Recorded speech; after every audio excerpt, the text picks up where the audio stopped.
I'm going to play a game with you. I'm going to list the features of this SUV, and I want you to guess the price. Ready? It has 640 horsepower. It hits 0 to 60 in 4.1 seconds. It has 22-inch forged wheels, soft closed doors, a fridge, and a battery that swaps itself in 3 minutes. Oh, and it has a range of over 600 miles. If this was a Porsche or a Range Rover, that is a $160,000 spec sheet. Easy. But this is the NIO ES8. And when I tell you that this car costs less than a Chevy Tahoe, you are going to think I'm lying. But I'm not. This is the biggest bargain in automotive history, and I'm about to show you why the US government is terrified of this car crossing the border. First off, look at the face of this thing. They call this the shark nose design, and it is aggressive. It doesn't look like a bubbly, friendly eco car. It looks like it wants to eat a Toyota Prius for breakfast. The headlights are these double dash LEDs that look like eyes narrowing at you. But see this little bump on the roof? It looks like a taxi sign, right? Wrong. That is the watchtower. That is an ultra long-range LiDAR sensor. It shoots lasers 500 meters down the road to see things your eyes can't even focus on yet. While American car companies are removing sensors to save money, NIO is putting military-grade hardware on the roof. It's like driving a CIA surveillance van that looks like a spaceship. And check out the grille. Oh, wait, there isn't one. It's completely smooth. It's aerodynamic perfection. The air doesn't hit this car.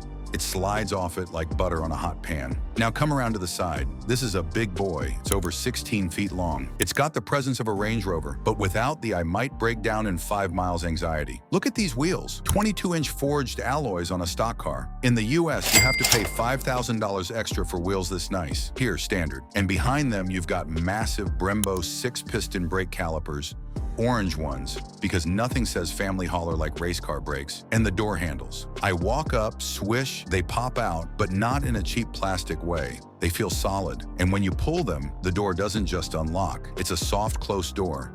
You don't slam it, you just gently push it, and the car whispers, "I got you, bro," and seals itself. It's sophisticated. It's elegant. It makes my truck feel like a tractor. Moving to the back.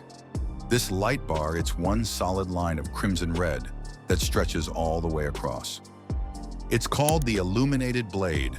At night, this thing looks like a Cylon from Battlestar Galactica. And look at the fit and finish. I'm trying to find a gap. I'm trying to find a misalignment.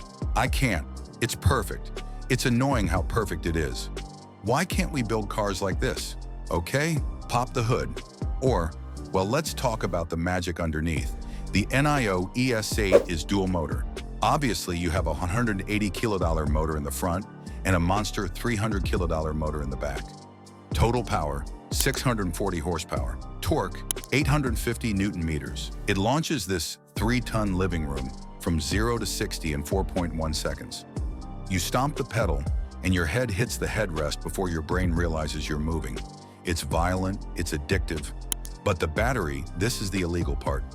You can buy this car with a 100 kilowatt battery. That's standard stuff. Gives you about 375 miles of range. Solid. But NIO has a 150 kilowatt semi-solid state battery pack available that gives you over 600 miles of range. You can drive from San Francisco to San Diego on one charge, and when you run out, you don't plug it in. I mean, you can. It has an 800-volt architecture that charges incredibly fast. But why would you? You pull up to a power swap station. The car parks itself into the bay. Robots unscrew your empty battery, drop it into the floor, and screw in a fully charged one. 3 minutes. You don't even get out of the car. You don't touch a cable. You just sit there and check Instagram, and boom, you have 100% range again. Tesla superchargers are great, but this is God tier. This solves the one problem every EV hater talks about. What if I don't want to wait to charge? Well, now you don't have to. I mentioned the LiDAR on the roof, but that's just the tip of the iceberg. This car is watching you, literally. It has 33 sensing units. It has 11 cameras, 5 radars, 12 ultrasonic sensors, and that massive laser on the roof. It's powered by the NIO Atom supercomputer. It has 4 NVIDIA Orin chips. Do you know how much computing power that is? 1,016 tops. For comparison, a Tesla has about 144 tops. This car is 7 times smarter than a Tesla. It's thinking about traffic in 4D while you're thinking about what to eat for lunch. It has Aquila super sensing. It sounds like a superhero team, and it basically is. It sees cars cutting you off before they even start turning the wheel. It is practically impossible to crash this thing unless you're actively trying to. Okay, take a deep breath because the outside of this car is cool. It's sleek, or it's futuristic. But the inside is where NIO basically takes the concept of a car and throws it in the trash. This is not a car. This is a private jet that just happens to be driving on the highway. Open the door. Whoosh. The first thing that hits you isn't what you see, it's what you hear. Nothing. The silence is heavy. It's like stepping into a recording studio.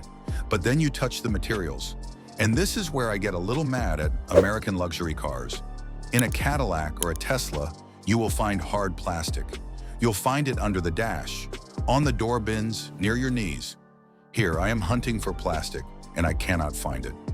Everything is wrapped in Napa leather, and not the stiff stuff.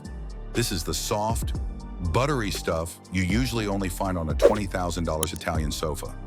The headliner isn't cloth, it's plush microfiber suede. Even the wood trim is different. It's called Karoon. It's renewable rattan from the rainforest. It doesn't look like that fake glossy grandpa wood we're used to. It has texture, it feels organic, it feels alive. But then your eyes snap to the technology. The centerpiece is this massive 12.8-inch AMOLED screen. And notice I said AMOLED. Most cars use LCDs that look gray in the dark. This screen has perfect blacks. The colors pop like a flagship smartphone. The contrast is better than my 4K TV at home, and the computer running it is smoother than an iPad Pro. You swipe the map and it flies. Zero lag, zero stutter. But living on top of that dashboard, meet Nomi. See this little black sphere in the center? That isn't a speaker, that isn't a clock. That is the soul of the car. It's an AI robot with a circular AMOLED face. It has eyes, it blinks. It looks around the cabin. When you open the door, she turns her head to look at you and smiles. When you talk, she turns her head to face you. Hey, Nomi, I'm cold. She shivers, puts on a scarf animation, and turns up the heat. Hey, Nomi, take a selfie. She snaps a photo of the entire cabin and sends it to your phone. It's cute. It's a little creepy, but mostly it's amazing. It changes the psychology of the car. You stop treating it like a machine and start treating it like a pet. I promise you, your kids would name this thing in 5 minutes and cry if you ever sold it.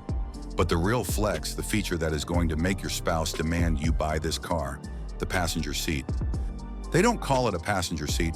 They call it the Queen Co-Pilot. And gentlemen, if you buy this car, accept your fate. You are the chauffeur. Your wife sits here. Watch this. I press lounge mode on the screen. The seat doesn't just recline, it transforms. The whole chair slides way back, further than any US car allows. Then a motorized footrest folds out from the dashboard itself. Yes, the dashboard. Then a leg rest extends from the seat cushion. The backrest drops to a 160-degree angle. You are not sitting. You are lying down in the front seat. It feels like zero gravity. And while you're lying there staring up at the massive glass roof, you turn on the spa mode. It has an 8-point massage system. And I don't mean those weak air bladders that feel like a cat walking on you. I mean actual mechanical rollers. It has hot stone mode. It has ancient Thai mode. It is more comfortable than my actual bed. I am not exaggerating. I could sleep here. I want to sleep here. And for the driver, you aren't left out. You don't have to look down at gauges. You have a massive heads-up display that projects a 26-inch screen onto the windshield. Your speed, your navigation, your blind spot warnings, it's all floating on the road in front of you like a video game. And finally, the sound.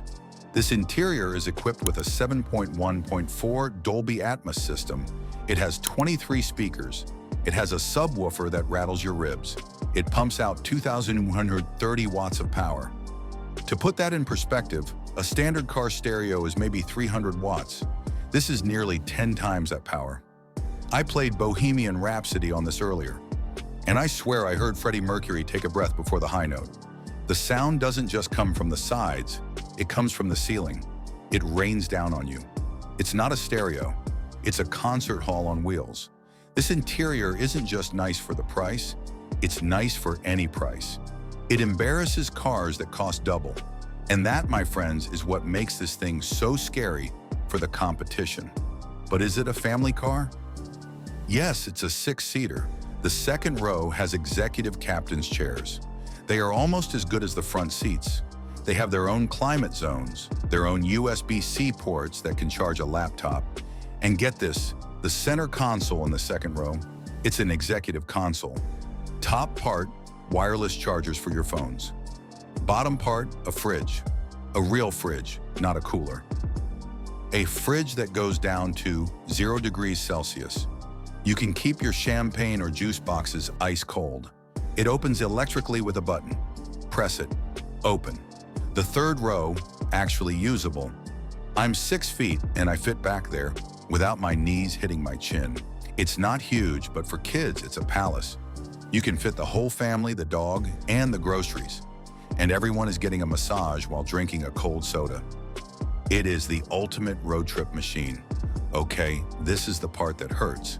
You've seen the LiDAR, you've seen the 640 horsepower, you've seen the queen seat, you've seen the fridge, you've seen the battery swap. If this was a Tesla Model X, it would be $100,000. If this was a Mercedes EQS SUV, it would be $120,000. If this was a Range Rover, it would be $150,000. The NIO ES8 in China, this car starts at roughly $69,000.